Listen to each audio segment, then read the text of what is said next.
Okay, I'm going to show you how to go to the PBS learning site that you will be doing social studies and some science on. So this is what you'll see. You have assignments, projects, classes, and favorites.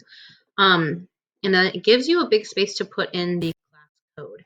I've already copied it, so I'm just going to paste it in there now. And click enter.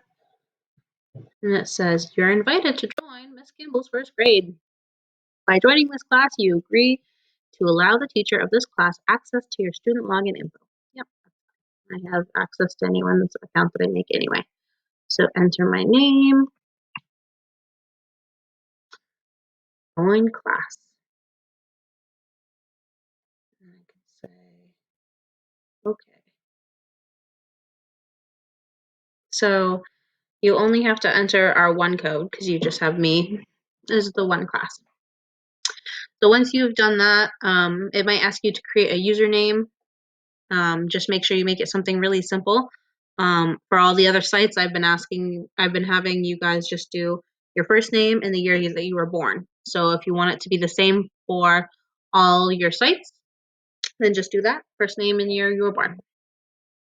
Then you'll watch the video. I'm gonna watch it right now because you'll watch it later. Once the video is all done, scroll down here and you see it says finish lesson. You click that and then it says you're done. Your results were sent to your teacher. And then you are all set with that assignment. You can click here to go to other assignments. One assignment that I've done already is called Juicy Light, how light travels through different colored and types of juices. There you go. And then if I assign you any projects, you'll be able to see it. And if you save any videos as favorites, they'll show up here as well. Okay?